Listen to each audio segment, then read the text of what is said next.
As the prophet of esports, I rely on trustworthy and meaningful data every day. Data from our research partner YouGov offers the most complete view of esports fans and gamers in the world, providing context to who they are, what they think, the brands they buy, and things they do. YouGov's connected insights and research services inform strategy at every level. If you're a team, a brand, agency, or rights holder, you should be talking with YouGov. Their partners measure and maximize ROI and are telling compelling stories with data. Visit yougov.com/gaming-esports to learn more.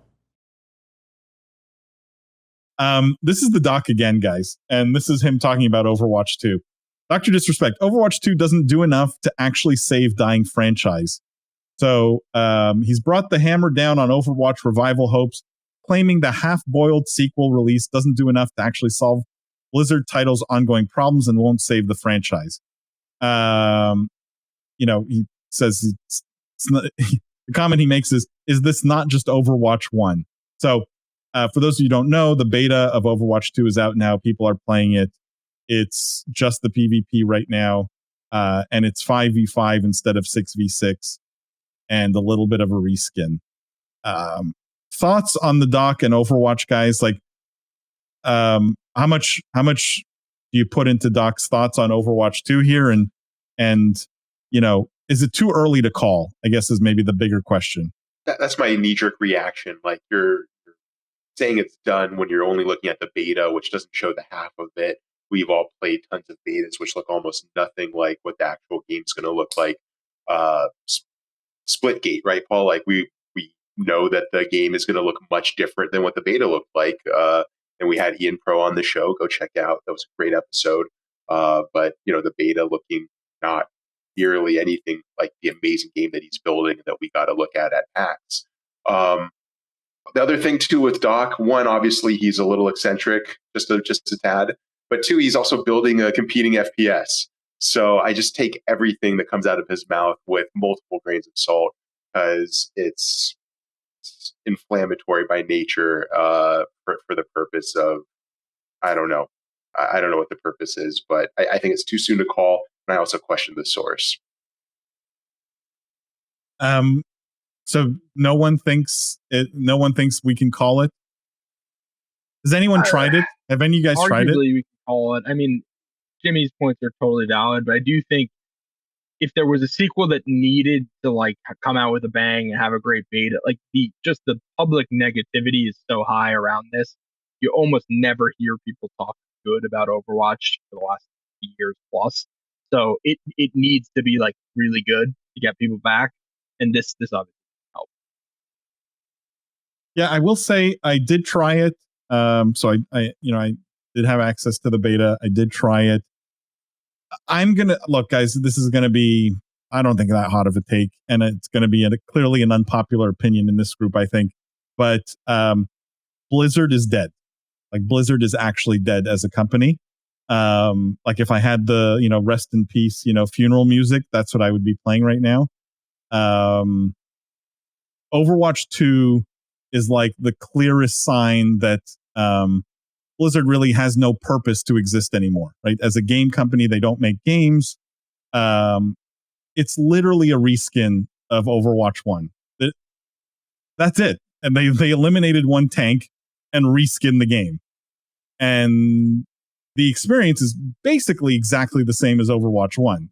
Now, they took out some mechanics that were really broken, like the nonstop stun and freeze and things that made Overwatch 1 horribly unplayable at the end. But it's basically just Overwatch 1 with a reskin. And I've never seen this level of laziness in game development, probably ever in the history of game development. I mean, this takes the cake. I doubt they spent even 100 hours total on Overwatch 2. I would bet good money. What do you think they're working on? They changed 3 graphics and they eliminated some some of the mechanics from some of the characters. It's literally toggles in the code probably, and an updated graphic. That was a lot of the YouTube video reviews that I watched basically One said this isn't even Overwatch 1.5. This is Overwatch 1.1. Yeah, like the level of laziness that they think they can get away with is I've never seen anything like this. Like my mind was blown. I installed and rapidly uninstalled, and to me this is, we can call it today, May 4th, 2022, the death of Blizzard. I think this is the day Blizzard really died. Chris says, what gets more viewership tomorrow, Overwatch 2 or FaZe Clan Warehouse? Guys, thoughts? I know where I stand. Definitely FaZe Clan Warehouse, Chris. Yeah. Chris says, Overwatch needed a Street Fighter 4 response.